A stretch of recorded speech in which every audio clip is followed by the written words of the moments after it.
Le département, premier partenaire du sport en Sarthe.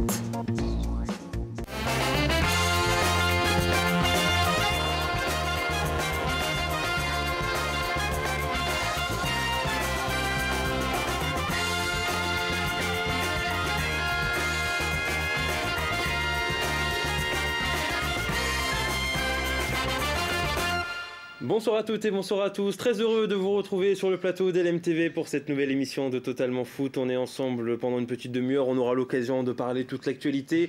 Le Mans FC notamment qui s'est imposé, on parlera de National 3 également, un peu compliqué pour Sablé, un peu compliqué d'ailleurs pour toutes les équipes sartoises. Et puis on s'intéressera à l'avenir du football sartois justement, notamment pour des clubs comme celui de Roisy-sur-Sarthe. Ce n'est pas anodin que je dise ça parce que notre invité, il s'agit de Yannick Glohagen. Bonjour. Bonjour. Yannick plutôt, j'ai dit quoi? J'ai dit Yannick, ça commence bien.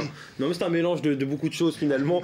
Vous êtes le président de Roisy-sur-Sarthe, on va passer cette demi-heure avec vous, on aura l'occasion de s'intéresser à votre club bien sûr. Avec nous, je vais essayer de bien prononcer le nom, Johan Roussel, Charlie Briand, Corentin Perrin. Parfait. C'est impeccable. Bonsoir. Bonsoir. Comment allez-vous quoi? Très bien. Le petit polo avec marqué TLF, c'est bien, toujours, corporate. Tranquillement. Bien sûr.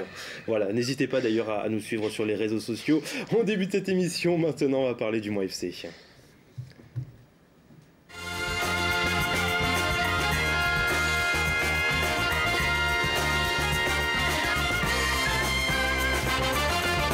On débute avec donc le championnat de National 2 et le Mans FC, vous allez le voir en résultat, qui s'est de nouveau imposé. Succès face à l'équipe de Saint-Privé-Saint-Hilaire, 3-0, c'était à l'extérieur samedi soir. On notera également les succès de Saint-Brieuc, succès également pour Saint-Malo, et puis aussi l'équipe de Romorantin qui a été tenue en échec face à la réserve lorientaise. Match nul, 1 but partout.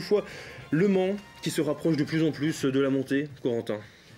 Oui, voilà, avec 9 points d'avance encore sur leurs prétendants. Ils rencontrent Saint-Malo samedi, c'est un match vraiment super important pour les Manceaux. Et s'ils gagnent celui-là, je vois pas comment ils pourraient échapper à la montée à la première place. A noter que ce match-là, Richard Désiré a refait le coup de Chartres. Oui. Avec la compo, en mettant Romain Dupont, Bamba notamment, et en mettant Soro et Créin sur le banc. Et cette fois-ci, ça a marché. Son coaching lui a donné raison. Et c'est un beau sursaut d'orgueil pour les joueurs qui étaient présents à Chartres et là contre Saint-Privé. Exactement. C'est vrai que pour un entraîneur, enfin, Johan, je m'adresse à vous, parce que c'est surprenant de mettre à chaque fois 2 matchs de suite à l'extérieur, de mettre ses 2 meilleurs buteurs sur le banc. C'est osé. C'est surprenant. On a reproché au coach la dernière fois partout d'avoir fait ses choix. Et là, ça lui donne raison. Après, comme je l'ai dit la dernière fois, on n'est pas là dans la semaine d'entraînement, on ne sait pas ce qui se passe aux entraînements, donc il y a peut-être aussi de la fatigue qui s'installe, parce que c'est vrai que des joueurs comme Créin, Soro, ils ont eu énormément de temps de jeu cette année, donc après là, ça paye, et puis tant mieux pour le Mans, donc c'est vrai que c'est une bonne chose. Après, je rejoins Corentin, je pense que voilà, il suffit de faire au moins un match nul samedi prochain pour... ce sera compliqué après pour les autres de revenir derrière, et même en cas de défaite, je pense qu'il faut quand même... il restera quand même 6 points d'avance. Avec l'équipe qu'ils ont, moi ça m'inquiète pas du tout, ça m'a jamais inquiété de toute façon. On va le voir justement au classement avec le Mans qui a donc 9 points d'avance sur ce duo Saint-Brieuc et Saint-Malo. Lorient suit juste derrière avec 11 points de retard, mais Lorient ne peut pas monter, on le rappelle. Romorantin est donc après avec 12 points. Imaginez 12 points de retard, ça veut dire que Romorantin doit gagner. Alors sachant que le goal average particulier pour le moment, alors il reste encore un match entre les deux, mais il serait plus à l'avantage du Mans parce qu'ils ont fait match nul là-bas, à Romorantin. Donc, est-ce qu'on peut dire qu'aujourd'hui, Romorantin, c'est terminé pour eux? Il faut qu'ils gagnent 4 matchs de plus que le Mans. En 7 matchs. En 7 matchs. Et même qu'il faut qu'ils aient 1 point de plus encore par rapport à ces 4 matchs gagnés si le goal average particulier n'est pas bon. Donc il reste plus que 2 adversaires aujourd'hui, Saint-Malo et Saint-Brieuc, on peut le dire, Charlie? Ouais, je pense que oui, là pour le coup ça paraît très compliqué de voir Le Mans perdre 3 fois ou 4 fois dans ces derniers matchs tout en voyant la dynamique qu'ils ont, même en faisant tourner les joueurs. Voilà, si maintenant en plus ça tourne, ça va être difficile. Je pense qu'il y a plus que 2 adversaires, voire même plus du tout d'ici la semaine prochaine si jamais victoire il y a. En sachant qu'en plus Saint-Brieuc, le goal average particulier est en faveur du Mans. Donc la question, alors elle est un peu osée, mais est-ce que ce week-end c'est le match de la montée s'il y a victoire du Mans? Vous osez pas J'en le connais dire. un qui ça va pas plaire. Ça. Non, mais alors, si on en reste là, le match de la montée serait normalement le 21 avril face à Limoges, ou la semaine d'avant avec Romorantin, si le Mans continue à gagner tous ses matchs en sachant qu'il y a des confrontations directes et puis qu'il y a possibilité quand même de défaite pour les autres formations. Mais est-ce que dès ce week-end, s'il y a victoire, clairement c'est plié? Je pense qu'on se rapprochera de la vérité, ouais, c'est clair. D'accord. C'est clair. Bah oui, vu déjà l'écart qu'il y a au niveau des points, ça va être compliqué pour les autres. Mais bon, pour aller dans le sens de l'entraîneur, voilà. Je pense que pour l'instant, ce sera pas le match de la montée pour eux en tout cas. On se rapprochera de la vérité. Il y a les mots d'entraîneur de Charlie Briand ce soir. En tout cas, on espère qu'il y aura du monde au stade quand même ce week-end pour cette belle rencontre. On passe au championnat de National 3 avec Sablé qui jouait ce week-end face à la réserve lavalloise. Vous allez voir les buts de cette rencontre. Il y en a 4 parce que le score a été de 2 partout. 2 plus 2, 4, c'est logique. Avec une ouverture du score sur coup franc pour les Lavallois. Thomas Gerbeau qui a marqué également, l'ancien Manceau. Autre coup de patte de Benjamin Réclin pour la tête de Geoffrey Karchi. Et le but en fin de match sur penalty pour le stade lavallois, signé Ebuya. Match nul, 2 buts partout. 3e match sans victoire pour Sablé. Ça commence à devenir assez compliqué, Johan. Ouais. Comme on l'a dit la dernière fois, la confiance c'est extrêmement important, surtout pour une équipe comme Sablé. Après, il y a eu une dynamique qui a été cassée avec plus de 9 matchs sans défaite que des victoires. Et là, on enchaîne 2 défaites d'affilée, plus là un match nul, en sachant qu'on va se déplacer à Nantes en plus samedi prochain. Donc ouais, moralement, ça doit être compliqué. Après, je pense qu'ils se sont mis aussi une certaine pression à arriver à un moment, quand on casse une dynamique comme ça, de se dire, mince, maintenant on n'a plus trop droit à l'erreur, derrière ça peut revenir. Donc c'est pas évident à gérer cette pression. Mais connaissant le coach, je pense qu'il arrivera à trouver les mots pour essayer justement d'évacuer cette pression envers ses joueurs. Le coach Olivier Pignolet, réaction à la fin du match avec Amoun Chamsoudine. Nous, on a voulu être acteur un petit peu d'une partie de foot, quoi. Je vais pas parler du reste, parce que forcément, c'est une déception, même si sur la première mi-temps, j'ai le sentiment d'être équilibré, parce que dans ces situations, ils les ont eues, nous, on les a eues. Après, c'est un coup de pied arrêté, c'est individuellement, il fait la différence sur un beau coup de patte. Nous, on a manqué de justesse en première mi-temps, sur ces situations-là, d'ailleurs, dans le jeu, parce que je pense qu'on a eu de bonnes à pouvoir peut-être mieux gérer, mieux négocier. Après, c'est une deuxième mi-temps où on rentre super bien dedans, quoi. Je pense que là, forcément, avec cette implication de tous, là, voilà, je retrouve un petit peu ce que l'on a été pendant une belle série, là. Vous allez voir les résultats également en National 3 avec le match de la Suze notamment qui a été reporté à Châteaubriand. Encore un match reporté assez surprenant quand même sur cette période de l'année. On notera aussi la défaite de Mulsanne Télocher face à Nantes, on y revient dans un instant. Et puis également c'est La Flèche qui s'est inclinée face au Poiré Survie. Messieurs, vous étiez au match Mulsanne Télocher Nantes, difficile pour Mulsanne. Ouais, c'était un gros morceau là qui les attendait samedi. C'est vrai que ce qu'on disait tout à l'heure avec Johan, c'était en première mi-temps, ils ont montré quand même quelques bonnes choses. C'était assez cohérent ce qu'ils faisaient. Ils étaient solidaires, ils étaient assez solides, j'ai trouvé quand même. Pas plus inquiétés que ça.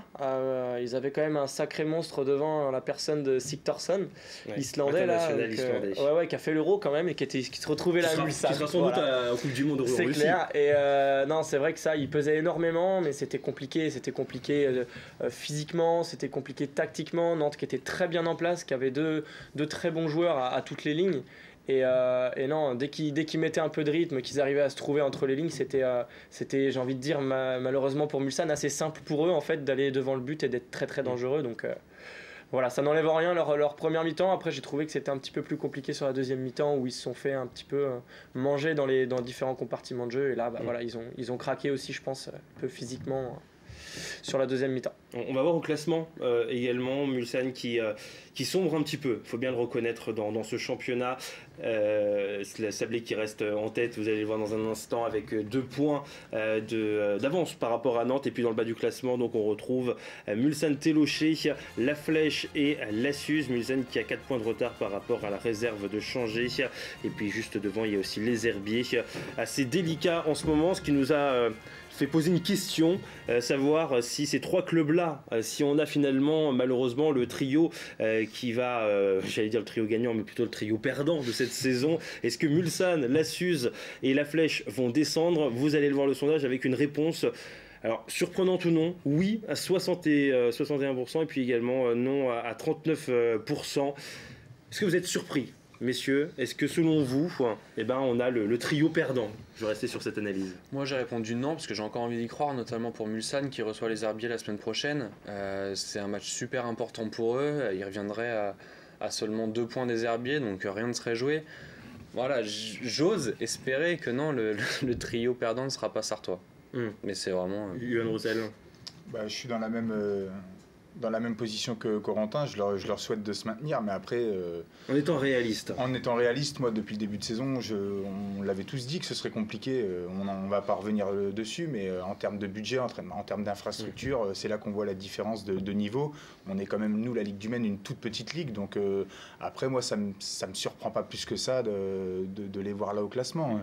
Ce qui est peut-être surprenant, c'est quand même la Flèche, qui est une équipe qui peut-être a plus de budget, rigueur, surtout... Une équipe qui est plus expérimentée, avec des joueurs d'expérience, oui. Qui a fait un bon recrutement en plus à l'intersaison aussi quand même. Ouais. C'était renforcé quand même assez surprenant. De façon conséquente. Faut dire ça surprenant. Est-ce que vous suivez un petit peu, j'imagine que oui, au-delà d'être président de Roisey, Yannick? Effectivement, je vais voir nos voisins de la Suze de temps en temps. Je crois que je leur porte chance d'ailleurs parce que je suis allé voir leurs 3 derniers matchs, ils n'ont pas perdu une seule fois. Continuez. Vous avez un abonnement gratuit apparemment, on vient de me dire. J'espère pour eux qu'ils vont finir le championnat mieux qu'ils l'ont commencé, effectivement, mais c'est compliqué pour eux là, encore. On va regarder justement ce classement de la phase retour. Vous allez voir que c'est assez surprenant finalement, parce que l'équipe qui a le moins bien débuté son championnat réussit le mieux, parce que là actuellement la Suze avec un match en moins est 10e du classement. Ils pourraient même remonter à la 7e place, ils étaient 7e avant cette journée, et on voit notamment ce 0 pour Mulsanne Télocher, 0 point pris dans la phase retour.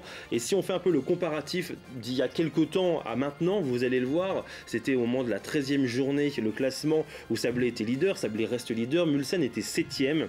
Et depuis, Mulsanne n'a pris aucun point, est redescendu à la 12e place.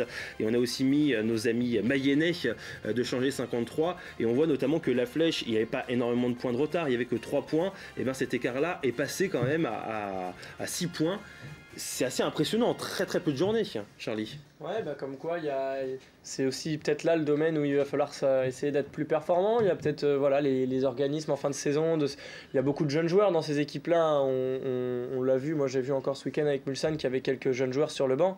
Peut-être que ça commence à tirer en fin de saison. Il y a tout plein de choses qui rentrent en compte. Peut-être aussi le manque de séances à un certain moment qui a aussi joué sur les performances. Donc il y a plein de petits détails qui sont venus s'accumuler aussi cette saison qui n'étaient pas très très simples. Donc ça montre, c'est bien parce que c'est révélateur. Ça peut montrer aussi au club les axes de progression, je pense. Donc c'est pas plus mal de voir ça, mais c'est vrai que c'est révélateur de ce qui s'est passé cette saison, quoi. Alors bien sûr, même si on parle de ça, même si on a posé cette question-là, on souhaite que à la fois la Suze, Mulsanne et la Flèche se maintiennent. Ça va être compliqué quand même pour les 3, en tout cas qui se maintiennent tous les 3, mais on le souhaite bien sûr.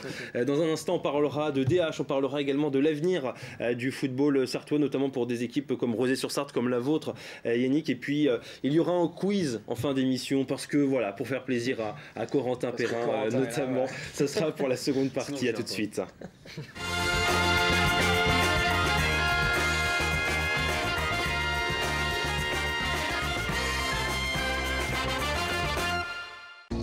Le département, premier partenaire du sport en Sarthe.